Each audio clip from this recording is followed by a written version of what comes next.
Book discussion, Lenin, the Dictator, an intimate portrait by Victor Sebestyen.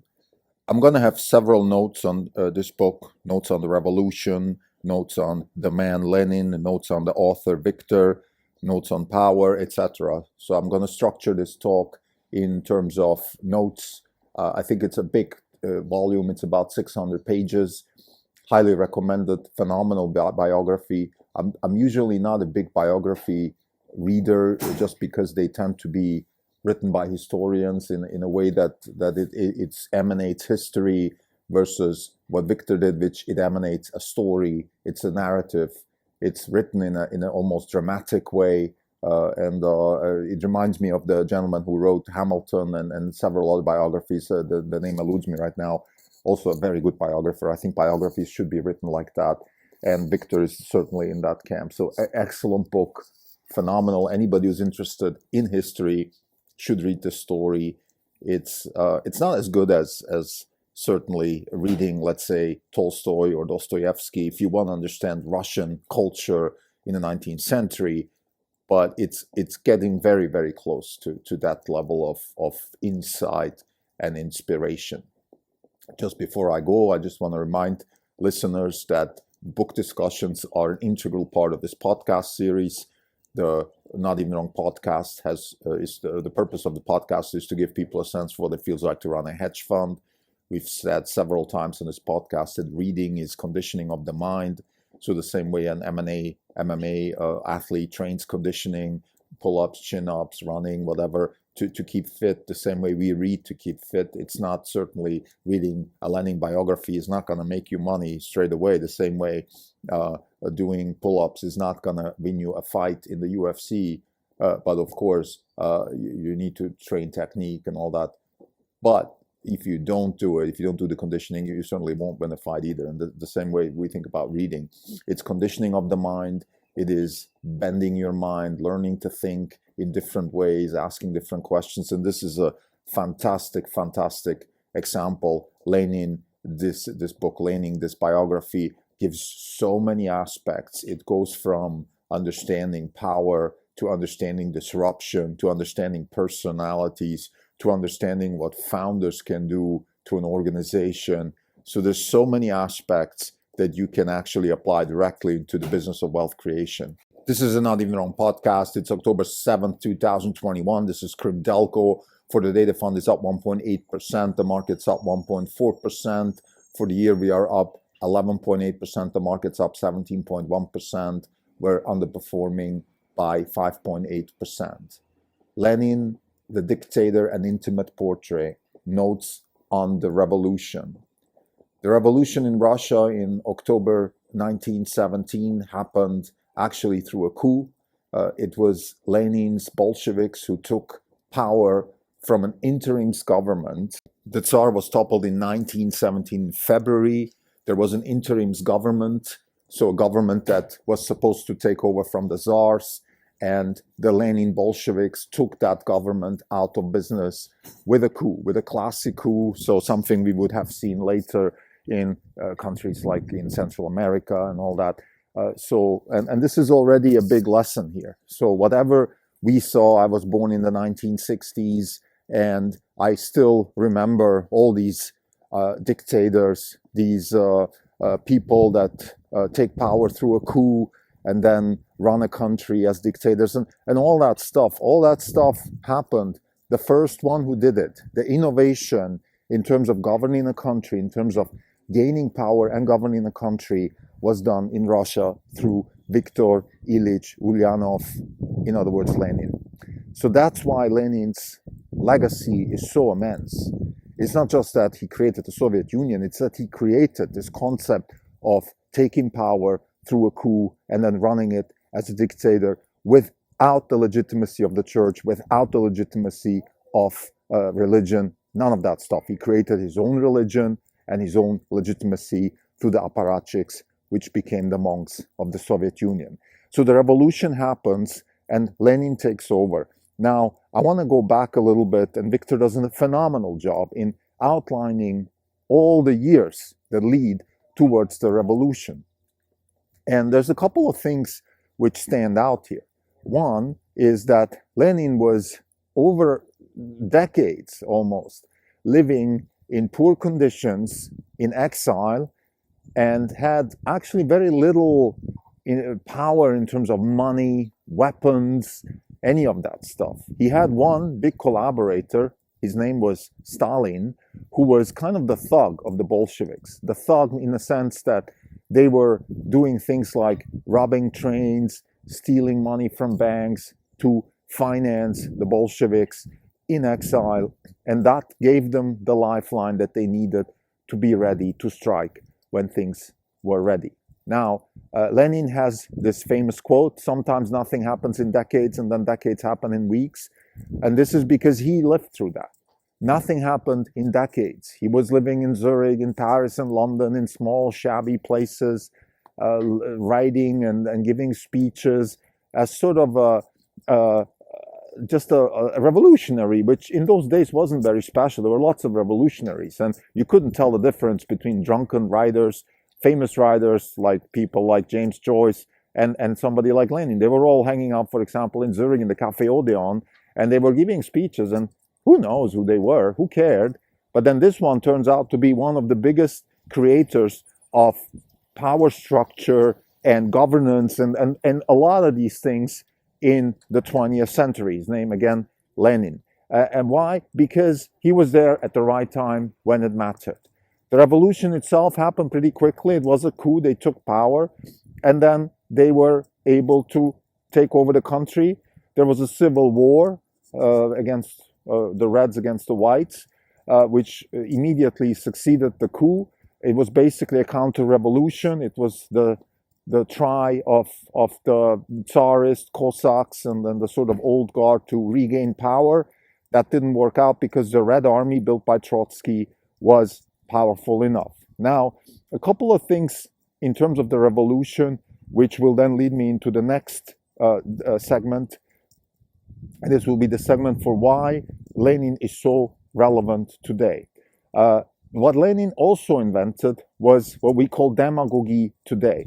Now, again, of course, this has been happening before. I am sure you can find that in kings and queens and emperors and Roman and whatnot, Greek and Mesopotamian and all that stuff. But he, again, didn't have the legitimacy of the church. He didn't have the legitimacy of any of that stuff. He just simply had the authority of a self-made, well, let's call it a religion. Maybe ideology would be a better word. So he had this legitimacy of a self-made ideology. This is the real innovation that Lenin and the Bolsheviks brought to the table. They didn't rely on the old Christian or monotheistic or any of that stuff ideology. They created a new one based on Marx. And by the way, they completely, Lenin changed Marx to his liking in many ways. So there is definitely something called Leninism, there's something called Marxism, there's something called Stalinism. They're all different because all these people, I mean, Marx, of course, wrote whatever he wrote, and then the others took from him what they needed to adjust it to their own liking. So why is Lenin relevant today? He came up with a slogan during the Civil War, which is bread, peace, and land. And that was it.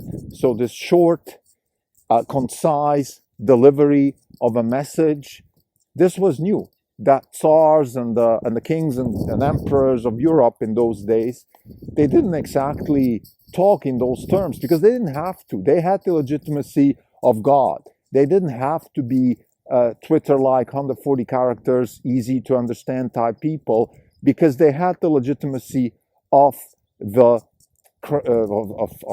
church. That didn't apply to Lenin. So he did give people bread, land, and peace. Of course, didn't give them any of that stuff. People were starving. They didn't get anything. Everything was collectivized, and people had no property for the next 80 years in Russia. And peace, well, that unfortunately didn't happen. It's still not happening. So why is Lenin? Notes on Lenin's impact and his relevant today.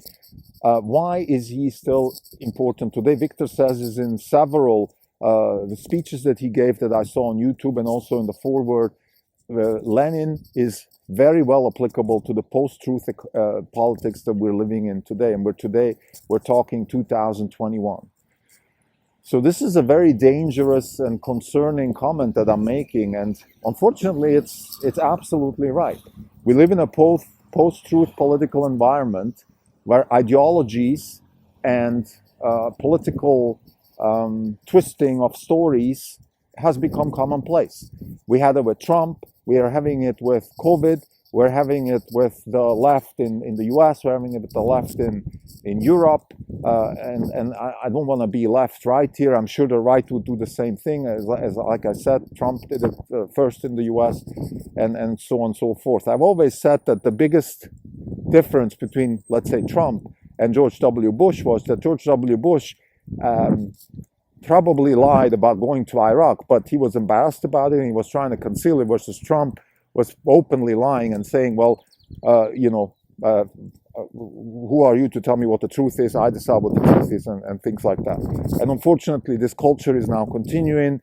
We have the extreme left, and then just generally the left under Biden in this administration, saying things like, we need to use the Fed to do climate policy. We need to use the Fed to do things like save the car industry and whatnot. I mean, these are all ideological statements. They're post-truth politics because the Constitution and the economic system of the United States would not allow this to happen. But because we're living in a post-truth type of political environment, we can, in plain English, come up with anything and just justify it with whatever suits us. So we are living in times like that. And Victor says it also in one of his speeches, that Lenin would fit very well in today's times, because Lenin, as a politician, for sure, was somebody who would take whatever it takes, whatever subject he talks about, and twist it in a way that it fits a story, a narrative, and then do whatever it takes to maintain power. This is what post-truth politics actually means.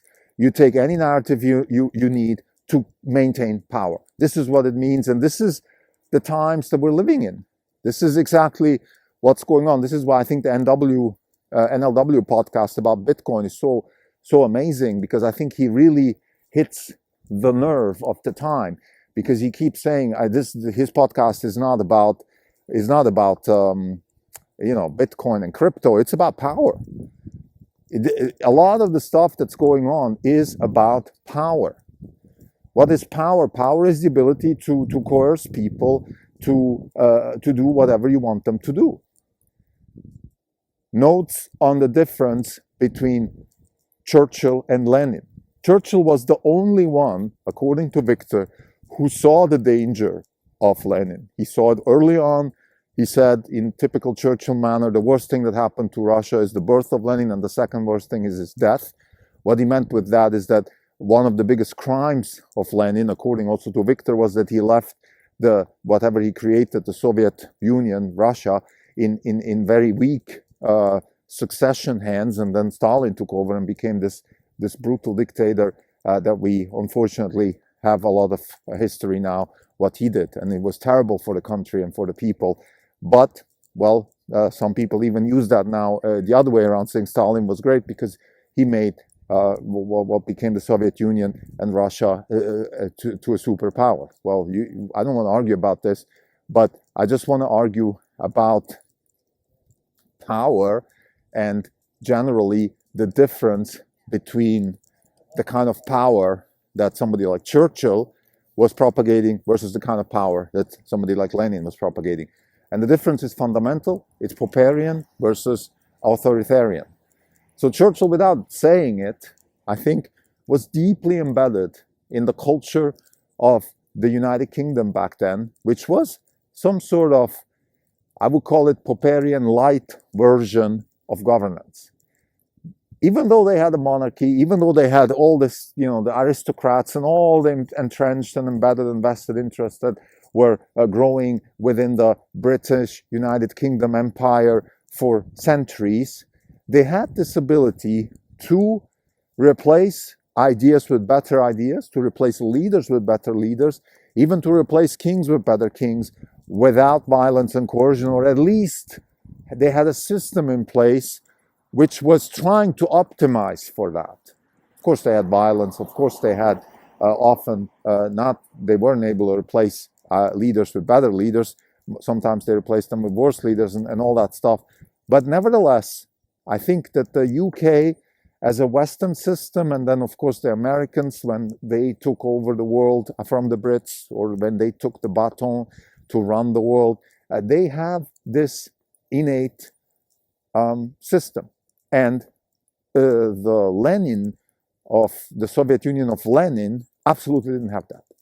Victor says in his book that Lenin wasn't taking Marxism and applying it to Russia and failed because Russia was not the right place to apply Marxism. That's nonsense.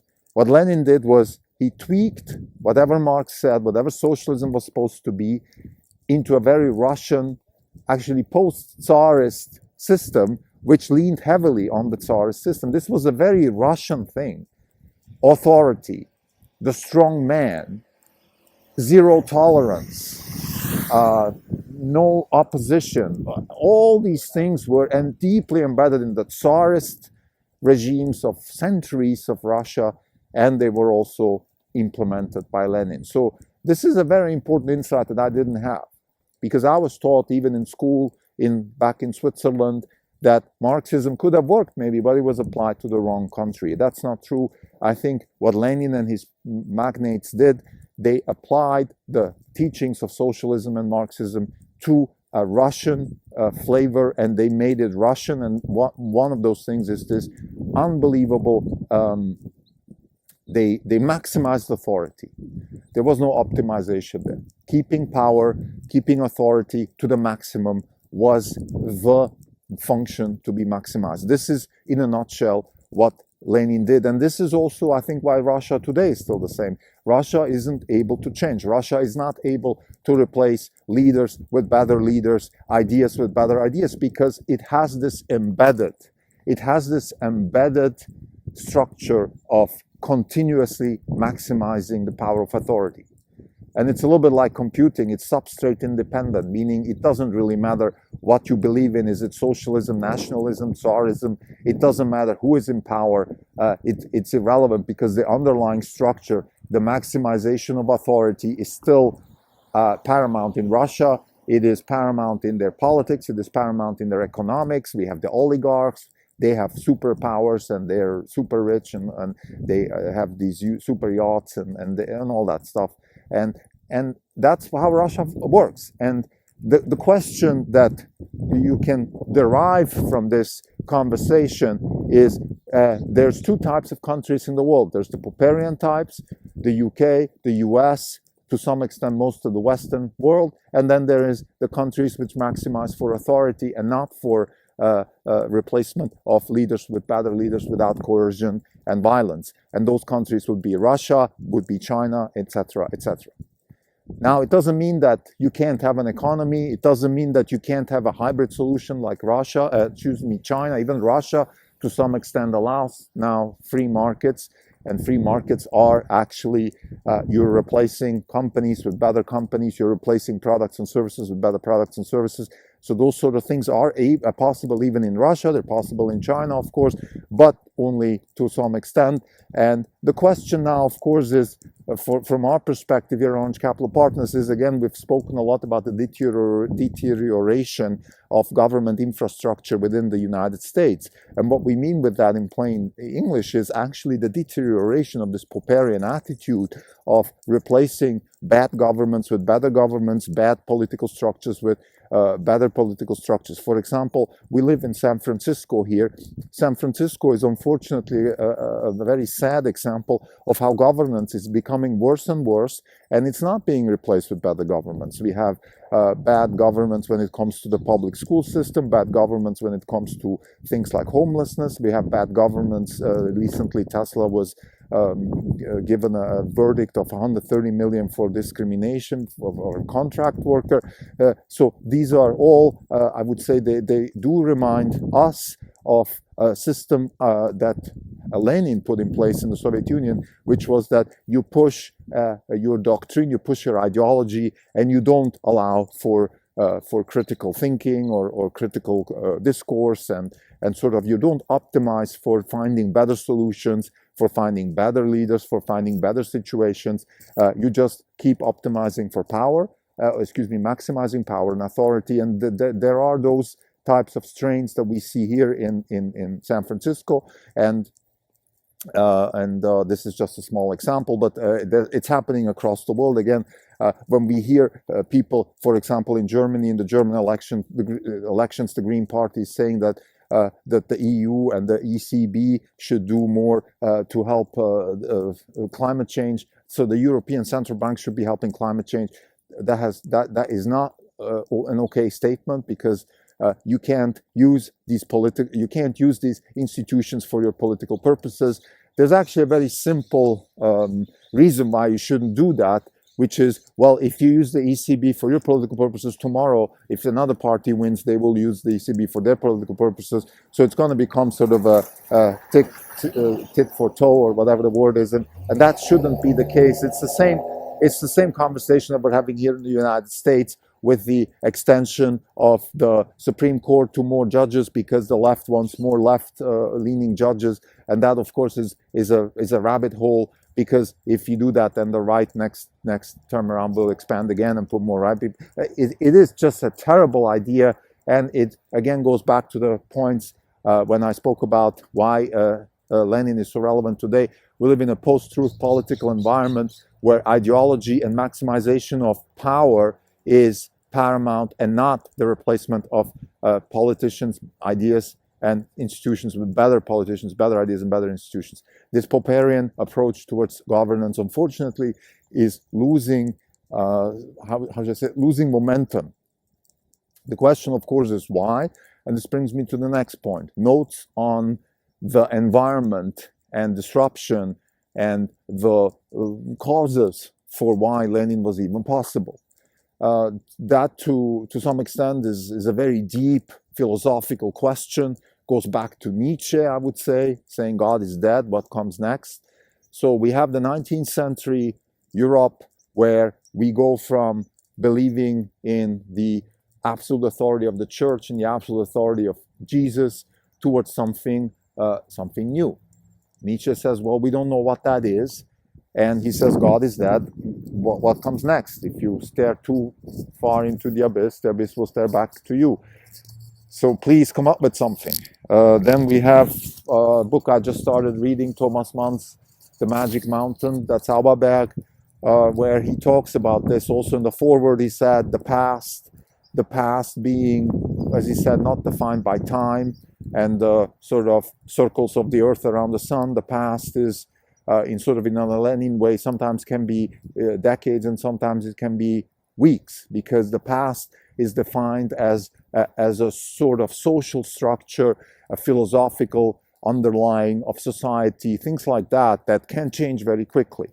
And in that sense, I would say that the times around, let's say, the past, let's call it the past, which is pre-World War I and then post-World War I. This, according to Thomas Mann in The Magic Mountain, that's what he calls the past, and let's just use that as a sort of working assumption to work through this segment of this podcast, which is what happened in the priors to the Russian Revolution that enabled the revolution. And I think what happened is we had complacency, we had bloated governments with bloated armies. Bloated means lots of resources are being wasted in just maintaining the structure.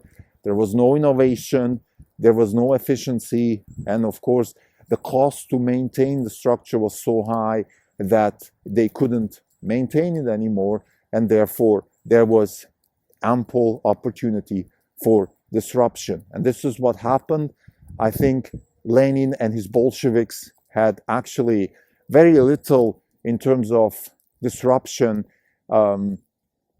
They had very little innovation to offer. They didn't have a new ideological base on which to build a successful government, for example. They didn't have money and power and none of these things. What they had was simply a new ideology, which wasn't really new. Like I said before, it was based on authority. It was basically applied Tsarism to using new words. So instead of the Tsar, we just said the General Secretary. Instead of Jesus, it was Marx. Instead of believing in whatever the Russian soul, you believed in the worker soul, and the bourgeois were the enemies and things like that. But there was no innovation. But what was happening is that the existing structures, particularly the czars in Russia, but also the European powers, Austria, Germany, France, they just all were bloated, incapable of reacting. The only one which was the UK under Churchill. Churchill had this ability to see through the dangers of Lenin and later on Hitler. And I think that's not a coincidence that it came from Churchill, because the UK had this also in there. The UK just deeply believes, I think, as a society, as a philosophical society, no matter how bloated they are and their queen and their aristocrats, they have this ability to renew themselves. And unfortunately, also the United States inherited that from the UK. And like I said before, it is waning. So we have to be very careful to maintain this, and this is a beautiful characteristic of a society, and it's a privilege to be able to live in a time when things like that are still able to are still existing, but we have to maintain it and fight for its survival. And because the authoritarian ideological post-truth politics is kind of like a dangerous cancer that can continuously attack. So we have to really make sure we can keep that alive, this Popperian way of governing ourselves. So my point on notes on what happened and how the revolution was possible here is just simply that I don't think the Russian Revolution had a lot to offer. It's just that the powers, in particular the Russian and all the other powers, just had nothing against, they had no answer to it. And then these, I would call them thugs, the Bolsheviks really were thugs in many ways. They came to power and they just took over a massive empire, sort of almost by chance. It could have been somebody else. They just didn't have enough. There was no real governance. There was no philosophy. This was not a George Washington type revolution where people set up a constitution, where people fought for an ideology which was deeply rooted in very very thoughtful philosophy. Back in the U.S. Case of the revolution, there was a lot of philosophy from France, Tocqueville and Montesquieu, and then also all the American writers, Adams and so on and so forth, who deeply thought about how to organize a society which is optimized for finding better solutions and finding better ways to live and so on and so forth. This was not the case on Bolsheviks. The Bolsheviks were a bunch of thugs run by an ideologist, certainly a well-read ideologist, Lenin, but underlying this were people like Stalin and so on and so forth, who were thugs, this was like, it reminds me of the mafia. And actually they applied certain tactics that the mafia applied. Once they took power, for example, they used Tsarist officers in the Red Army, and the way they coerced them to serve them is they would put the families of those Tsarist officers in jail and sort of keep them as hostages. So those were kind of the tactics that they used, and therefore, again, I think it's not that the Bolsheviks had something to offer which was so compelling. I think it was just simply that the others didn't have much against it, and therefore the Bolsheviks succeeded. Notes on disruption.